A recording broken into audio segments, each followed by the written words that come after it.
अभिवादन स्वीकार कीजिए ब्रजेश मिश्रा का और आप देखना शुरू कर चुके हैं द डिबेट।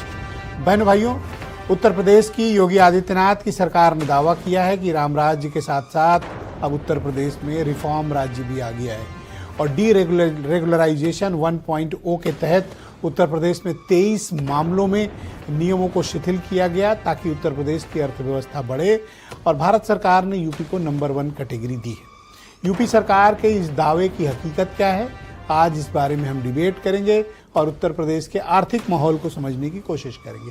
बहनों भाइयों, भारत सरकार ने एक बहुत महत्वाकांक्षी योजना लागू की थी सभी प्रांतों के लिए, खासतौर पर बड़े और इंडस्ट्रियल स्टेट के लिए, और कहा था कि जो डीरेगुलराइजेशन है यानी इंस्पेक्टर राज का खात्मा, फिजिकल वेरिफिकेशन का खात्मा, हर बात पर डिपार्टमेंट्स के अधिकारियों का दखल, इसको समाप्त करके 23 ऐसे बिंदु तय किए गए जिनके आधार पर इंडस्ट्रीज को, इन्वेस्टमेंट को, काम करने वाली इकाइयों को एक सहूलियत दी गई। तो भारत सरकार ने उसका नाम रखा डीरेगुलराइजेशन 1.0। उसमें 23 बिंदुओं को शामिल किया गया। आज उत्तर प्रदेश की सरकार ने दोपहर में ये दावा किया कि उत्तर प्रदेश नंबर 1 राज्य पूरे देश भर में आया है डीरेगुलराइजेशन 1.0 में। महाराष्ट्र और गुजरात जैसे राज्यों को पछाड़ा है। कर्नाटक और हरियाणा जैसे समृद्ध इंडस्ट्रियल स्टेट्स को हराया है और उत्तर प्रदेश नंबर 1 बन गए। तो उत्तर प्रदेश में क्या वाकई में आर्थिक मामलों में कोई रिफॉर्म हुआ है या फिर ये सरकार के अपने सिर्फ प्रचार का तरीका? क्या वाकई में उत्तर प्रदेश में इंडस्ट्रीज आई हैं? उत्तर प्रदेश $1 ट्रिलियन की इकोनॉमी बन रहा है। उत्तर प्रदेश में क्या ईज ऑफ डूइंग बिजनेस को तरजीह मिल रही है? उत्तर प्रदेश में क्या अधिकारियों के राज और इंस्पेक्टर राज को खत्म किया गया या कम किया गया है? क्या हालात हैं उत्तर प्रदेश के?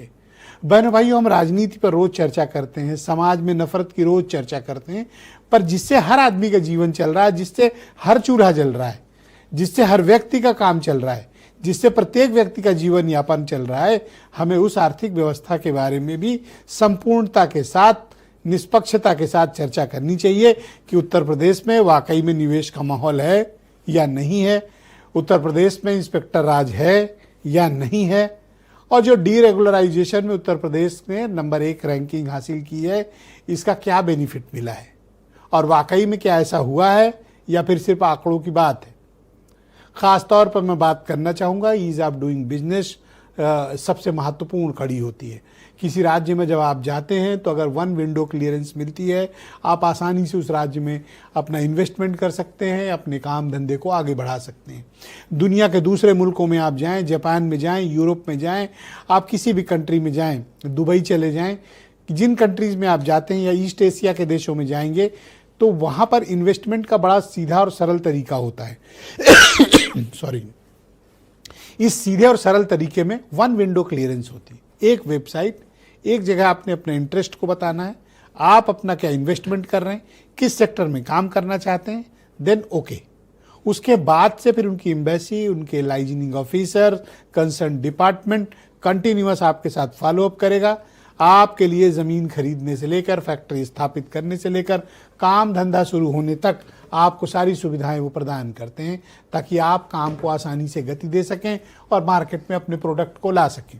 क्या दुनिया के दूसरे मुल्कों के मुकाबले जिनके बारे में मैं जिक्र कर रहा हूं, क्या उत्तर प्रदेश में इस तरह का माहौल है या नहीं? आज चर्चा हम इसी विषय की करेंगे क्योंकि उत्तर प्रदेश की सरकार ने आज दोपहर ये दावा किया है कि उत्तर प्रदेश में रिफॉर्म राज्य आ गया है। राम राज्य तो था ही, अब रिफॉर्म राज्य आ गया। क्या वाकई में ऐसा है? क्या वाकई में उत्तर प्रदेश में अब काम करना, इन्वेस्टमेंट आसान हो गया है? क्या लोगों की जिंदगी बदली है? क्या उत्तर प्रदेश की अर्थव्यवस्था बदली है? क्या कारण है? और कौन कौन राज्य हैं जो हमसे आगे हैं या हमारे समकक्ष खड़े हुए हैं? आज पूरी समग्रता के साथ उत्तर प्रदेश की योगी आदित्यनाथ सरकार की $1 ट्रिलियन पॉलिसी, उत्तर प्रदेश में डीरेगुलराइजेशन 1.0, उत्तर प्रदेश में निवेश और उत्तर प्रदेश की अर्थव्यवस्था के बारे में खुली और विस्तृत चर्चा करेंगे। आप कुछ बयान सुने।